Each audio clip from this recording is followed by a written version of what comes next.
네, 하루 종일 고생 많으십니다. 우선 재정 때문에 몇 가지 질의를 드리겠습니다. 같은 질병을 가지고 5일 이내에 4개 기관을 방문한 사람들이 연간 3,000명이 넘었습니다. 그죠? 그러면 이런 거에 대한 통제는 앞으로도 안 하실 겁니까? 그 통제를 저희들이 여러 가지 합리적 의료 이용 제도를 해가지고 통제를 지금 여러 가지 하고 있습니다만 그것이 굉장히 실효성 있는 통제는 아직 못 되고 있는 시점입니다. 같은 질환으로 300일 이상 투약을 했던 거 이럴 때는 옛날엔 제재를 했었는데 그런 거 안 할 생각이세요? 앞으로도 계속?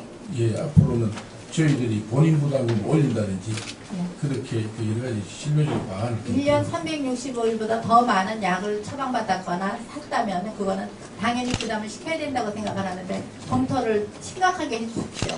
왜냐면 이거는 약을 남용하는 거에도 문제가 있습니다. 약을 너무 많이 받으면 천상배약 다 안 먹고 버리게 되거나 이런 문제가 있으니까 약을 정확한 약을 바르게 쓰게 하는 데에도 공단에서 책임을 가져야 된다고 생각을 해서 돈 문제뿐 아니라 남용도 막아야 된다고 생각을 좀 말씀드렸습니다.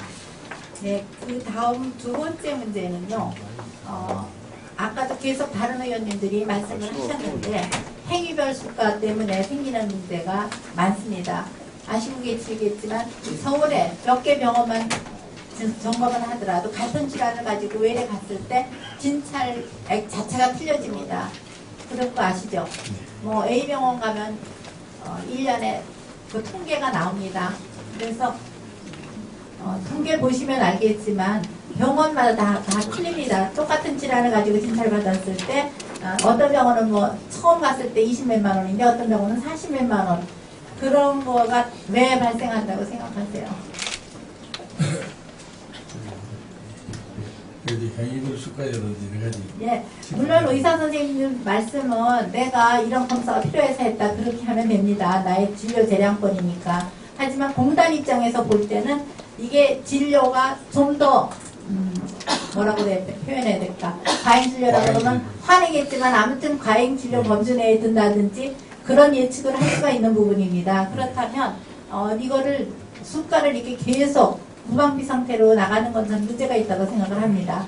적어도 1년에 한 번쯤 신문에다 대대적으로 A병원의 처음 초지는 얼마, B병원은 얼마 해서 발표를 해 주십시오. 그럼 국민들이 이 병원 가면 비싸구나 그걸 알아야 되지 않을까 생각하는데 어떻게 생각하십니까? 저는 그 윤 지적을 저쪽으로 동의하고 특히 그렇기 때문에 표준 진료 제도라든지 이런 것도 적정하게 시행해도 임상에 따라서 또 환자에 따라서 환경에 따라 다 다릅니다만 어떤 그 외국에도 보면 벨기에 표준 진료가 있고 개별 의사의 진료 모니터링도 하고 그렇게 하는데 그런 제도를 우리도 언젠가 시행해야 된다고 생각합니다. 기본을 설정해주고 그 이상 심도 있는 검사를 할 때는 예외를 하더라도요. 그거는 책정을 해야 되지 않나 싶고 적어도 국민한테 이 병원은 얼마라는 걸 1년에 한 번씩 신문에 크게 내십시오. 그러면 국민들이 알아서 선택할 거라고 생각이 됩니다. 그 부분을 심도 있게 검토해 주실 거죠? 예, 그래 주십시오. 다음은 해외 장기 체류하는 사람들의 건강보험료입니다. 면제 제도를 잘 모르고 있거든요. 홍보를 잘 안 하시죠. 돈을 돌려줘야 되니까. 홍보가 잘 안 되고 있는 거죠. 국민의 입장에 생각하면 받으실 돈은 굉장히 열심히 받는 것 같고 돌려주는 돈은 잘 안 돌려주는 것 같은 느낌이 드는데 이건 저만의 생각일까요?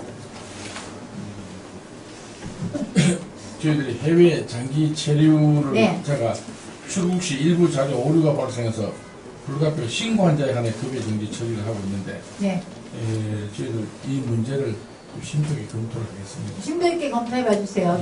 출입국 관리에서 나가는 거 들어오는 거 다 정확하게 알 수 있는데 이거 더 받는 거는 문제가 있다고 생각을 합니다. 재정에 뭐 얼마나 보탬이 되겠지 모르지만 국민들한테 신뢰를 쌓는 방법이 되니까 그거를 검토해 주시길 부탁드리겠습니다.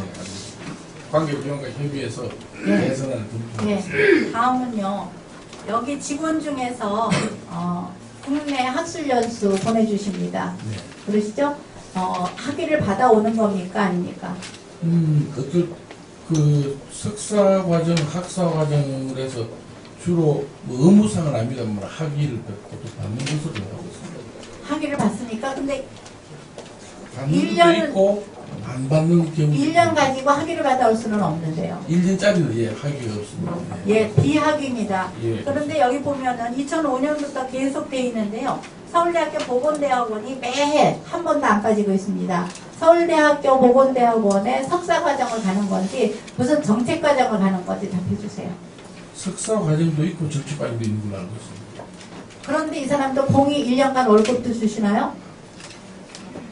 주민들 예, 역시 그 기본 월급을 주고 있습니다. 이거는 상당한 문제라고 생각을 합니다. 정책과정을 다니면 일주일에 이틀 학교를 가는데 그나마 저녁입니다. 야간. 그렇죠? 그런데 출근한 걸 해서 월급도 주고 학비도 내주고 이거는 저는 이건 당장 뜯어 고쳐야 된다고 생각하는데 어떻게 생각하세요? 지금 위원님 예를 들어서 각 부처에서도 공무부처에서도 외국 유학을 간다든지 예. 과정에 많이 보내고 있는데 네. 그런 경우에도 그 봉급을 주고 있는 것으로 알고 있습니다. 외국에 가는 건 글쎄 뭐 생각하면 하다못해 영어라도 듣고 오지 않을까 싶잖아요. 네. 그런데 국내에서 이 보건대학원에 정책과정 다니는 건 전혀 그런 거하고 무관하고요. 저도 정책과정 두세 군데 다녀봤는데 일주일에 2번이고 오후 시간입니다. 보통 6시 반에서 8시 반, 9시까지인데 그거를 위해서 1년간 봉급 주고 집에서 근무하게 시키는 거는 대단한 문제라고 생각을 하고요. 이거는 복지부에도 제가 얘기를 할 겁니다. 그래서 전 부처에 모든 국가기관 공무원들이 해이해졌다고 생각하는데 어떻게 생각하세요? 제가 깊이 생각을 못했습니다만 위원님 말씀을 듣고 이 문제를 한번 심도에 검토를 하겠습니다. 예. 해보니까 3일, 4일 이렇게 하고 있는데 만약 근데 다만 봉급을 안 준다면 그 지원의 가능성은 아마 거의 없을 겁니다. 제 생각은요 그렇습니다.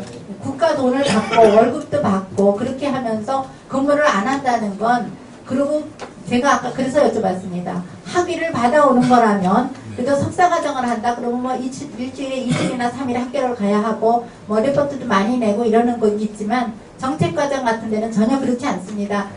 이사장님도 다녀보셨잖아요. 그렇다면 이거는 재검토해야 되지 않나 싶고 공공기관이라서 국민이 낸 돈인데 이렇게 써도 되나 저는 그 얘기입니다. 네, 그래서 검토하겠습니다. 일주일에 저녁에 한 2번 하기 때문에 거기에 대해서 돈은 지원하더라도 근무는 그대로 한다는 그렇죠. 예, 저는 그 얘기입니다. 돈을 얼마 보조해 줄 수는 있지만 근무를 쉬게 하는 거는 1년간 이런 거는 있을 수가 없는 일이라고 생각을 합니다. 그래서 재검토해 주시고 주로 심중히 검토하겠습니다. 예, 여기에 해당되시는 직급들이 상급 이상이 상당히 많더라고요. 상급 이상이면 고위직이거든요. 그러면 이거를 다 털어서 밑에 하위직 직원들까지 풀어서 뭐 선정 기준이 또 있어야 될 것 같습니다. 그래서 이거를 전면적으로 재검토를 한번 해주시길 부탁드리겠습니다. 네, 알겠습니다. 그렇게 해주실 거죠? 네. 예. 다음은 정책연구원의 직원들 얘기입니다. 여기 근무하시는 분들이 다 정규직이십니까? 정책연구원이요. 보험정책연구원. 예.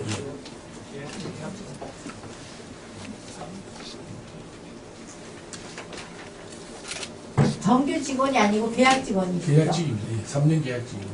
예. 그러니까 이분들이 여기 있는 3년 동안 정말 열심히 일하시겠지만 나 어디 딴 데 갈 데 없나 그런 생각을 너무 많이 하지 않을까요? 예, 일부 그런 생각을 하고 있는 것으로 알고 있습니다. 왜냐하면 항상 더 나은 곳으로 예. 좋은 곳 생각을 살아가는 예. 인성이기 때문에 예, 이게- 예외가 아니라고 생각합니다. 예, 정규직 같으면 내가 얼마 동안 열심히 일한다는 게 계약직이 되겠지만 있어요. 계약직이기 때문에 3년 있다가 내가 어떻게 될지 모르니까 네.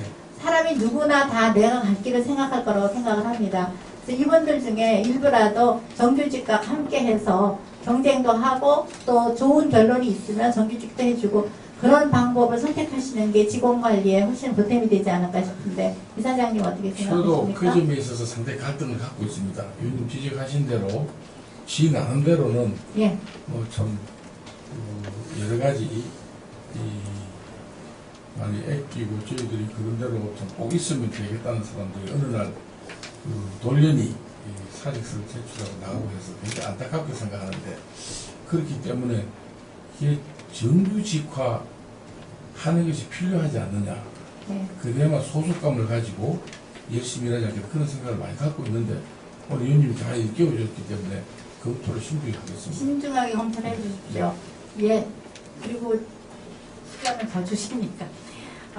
정말로 누구나 다 내가 3년 있다 그만둘 거라면 다음 직장에 대한 생각을 하게 될 것 같습니다. 그래서 이 사람들이 대개 다 박사잖아요. 그럼 거기에 정말 맞는 그런 대우를 해주셨으면 좋겠고 전체 다는 아니더라도 일부씩이라도 정규직을 해주면 사례가 돼서 더 열심히 잘할 수 있지 않을까 그런 생각이 듭니다. 아까 정규 직원에 대한 혜택하고 너무나 차이가 나잖아요.